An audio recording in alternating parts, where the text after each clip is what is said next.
to govern and the fact that there should be governor's rule here. Why isn't the BJP PDP paying heed? Secondly, if you do believe governor's rule should happen, do you see elections happening anytime soon, given the kind of atmosphere in the party? Look, I'm not looking for an early election. I think that's important to start with, because otherwise people will assume that the only thing I'm interested in is returning the National Conference to power, which is not true. Actually, the only thing I'm interested in is an end to the bloodshed and turmoil that we're seeing in Jammu and Kashmir today, and particularly in the valley. The truth is that Mehbooba Mufti remaining in office is not going to help the situation. The PDP and the BJP are pulling in opposite directions in every other respect, except for with regard to staying in office. It's as if they've decided that regardless of what happens to the state, regardless of how tense Jammu becomes, regardless of how violent Kashmir becomes, so long as they can together enjoy the spoils of office, it becomes a very cozy partnership. Look, I wasn't the one who indicted this coalition. The Chief Minister's own brother indicted them. He is the one who called this a partnership of crime. He said that the PDP and BJP are partners in crime, and the Kashmiri people for generations will pay the cost of this alliance with their blood. Now, when you have an indictment like that, how do you continue in office? I mean, just look at how disempowered our Chief Minister is today. She comes out of an all-party meeting, addresses a press conference with her Deputy Chief Minister standing next to her, says that I appeal to the central government to initiate a ceasefire, a unilateral ceasefire during the month of Ramzan. And what happens? Where does the opposition come from? It doesn't come from the opposition political parties. It comes from her own ally. The BJP turns out and says this is rubbish, we don't support it, and no such ceasefire is going to happen. But what do you think of that amnesty scheme? About the ceasefire, don't you? Again, it's not a new idea. It's been tried in the past with varying degrees of success, but at least give credit where credit is due. Prime Minister Vajpayee and then Deputy Prime Minister Advani, together with the state government which was headed by my father, they initiated a ceasefire, what they called a non-initiation of combat operations, NICO, at that time. Whether it succeeded or not, at least it changed the narrative. But shouldn't you as the opposition have been more kind of supportive of her rather than saying that, look, your own ally is not supporting you? Isn't that just I'm sorry, but how much more support do you want? This idea was discussed in the all-party meeting that she called. My colleagues were part of the group that projected it. My ex-MLA and senior colleague from Handwara, Chaudhry Ramzan, this was part of his speech far before Mehbooba Mufti reacted to it. So it's not as if the National Conference is not supported, but we can't create support within her government. I can't create support for her with the BJP. That's something she has to do. And like it or not, she singularly failed to do that. My next question to you is, recently we saw a young professor who joined militant ranks, and you're very active on social media. You spoke about how this was a really alarming trend. What, as per you, as per Umar Abdullah, is going wrong in the valley? I don't know. I don't know what it is that drives somebody. See, it was earlier we were fed on this diet that militancy is the result of youngsters frustrated with sort of the view that they don't have a future, that there are no jobs, that there is no security, that they can't make a difference, and the general atmosphere frustrated them. But here was a youngster who had an opportunity to sort of mold other people's lives. He was a professor in a university. It's a decent paying job. There's job security. He was well educated. So in all respects, he was somebody who could make a difference. And yet he was so disillusioned with what was happening around him that after completing his job on a Friday, he disappeared, became a militant over the weekend, and was dead on a Monday. That is literally the time frame of how it happened. On a Friday he gives lessons, on Saturday he disappears, on Sunday he becomes a militant, on Monday he's dead.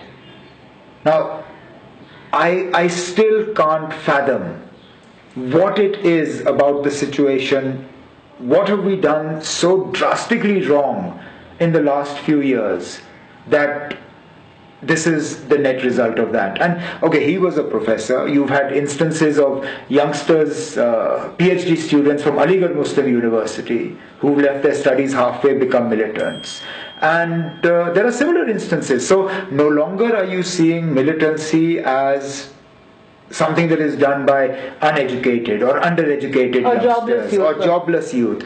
These are people who either have jobs or have the possibility of a bright future, that, as I said, are so disillusioned with things that they're willing to put everything aside and basically pick up the gun for a handful of days. Another terrible incident was the young tourist who died in a stone pelting incident. You again took to social media, I believe you spoke after that as well, and you said that these are goons who are doing this. Who are these goons? They are the same youngsters who, some of them pick up stones, some of them pick up guns, but I guess effectively the motivation is the same. They are disillusioned, they are angry, they are frustrated, they don't believe that the future of Jammu and Kashmir lies within the Indian Union. This is their way of affecting change, and this is the method that they have chosen. But Dr. Farooq Abdullah said not all stone pelters are the same. Right? Do you agree with him? Because your narrative seems to be slightly different. Look, that's a very tricky one. Not all stone pelters are the same.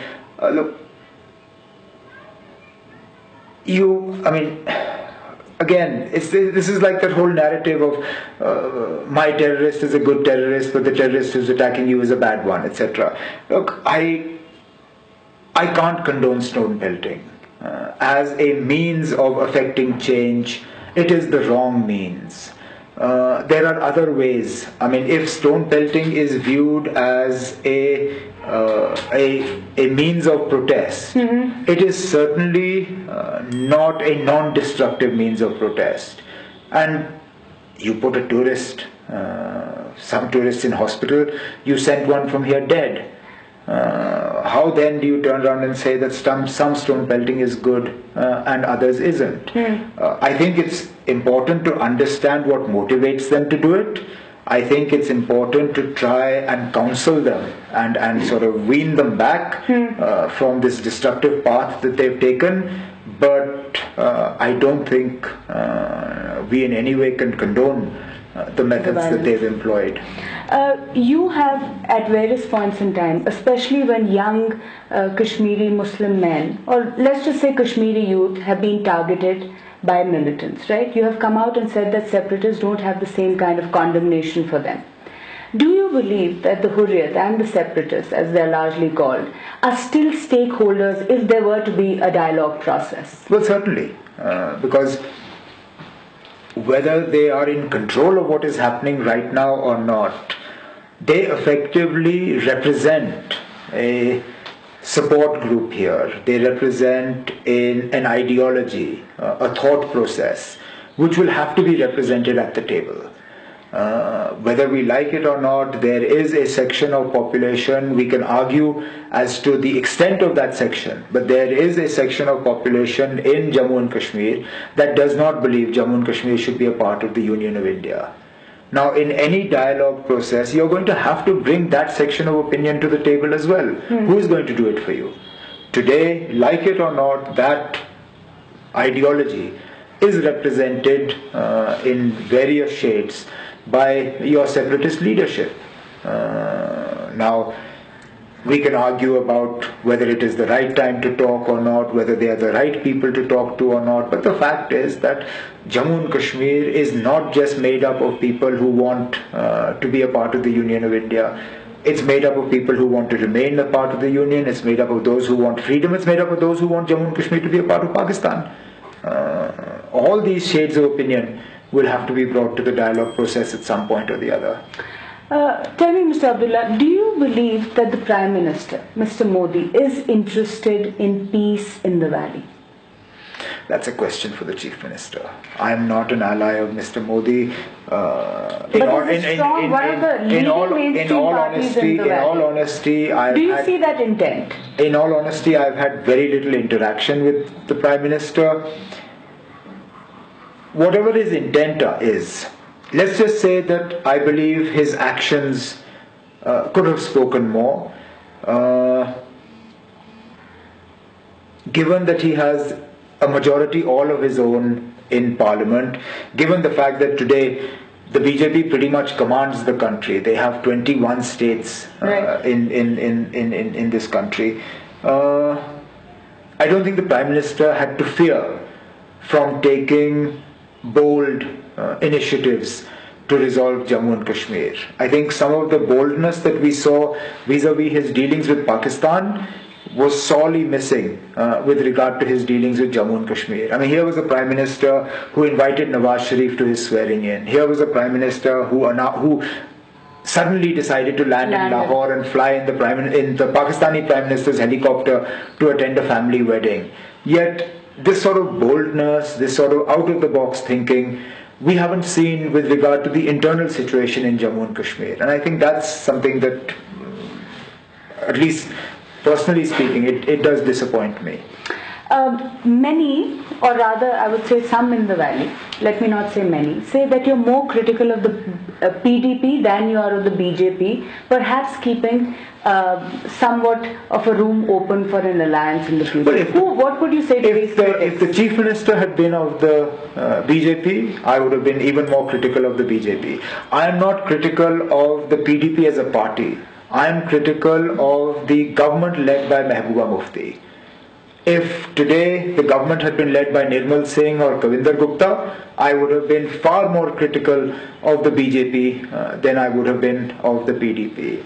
The fact is, I criticize the central government in equal measure, but the state government is headed by Mehbooba Mufti. And therefore, like it or not, the lion's share of the opposition will have to be dedicated and devoted to her. My final question to you, Mr. Abdullah. Mr. A.S. Dulat, former RAW chief, who's also quite an authority on Kashmir issues, has an in-depth understanding, says that no one single party can form the government in Jammu and Kashmir, and that you will be the next chief minister of Jammu and Kashmir with a national conference and a Congress alliance. What would you say to that prediction? Look, if you and I had 100 rupees for every pre-poll, post-poll and prediction that went wrong in this country, both of us would be able to retire without having to do any work. I think if there's one thing the voter in India, and I include Jammu and Kashmir in that, absolutely hates, it is to be taken for granted.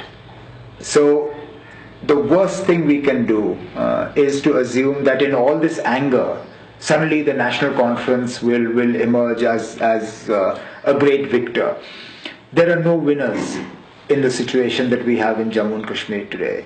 With this kind of bloodshed, any sort of electoral advantage is nothing but a very hollow one. I would much rather lose a few elections and have a peaceful Jammu and Kashmir than win an election in a situation where there is nothing but bloodshed and the sort of stress and tension that you see in Jammu. Therefore, I am not focused on an election, I'm not focused on an election victory. If anything, I'm just focused on trying to keep the state government and the central government on the right path where Jammu and Kashmir is concerned. The rest, honestly, is just noise, and I'm quite happy to ignore that. Mr. Abdullah, thank you so much for speaking to the print.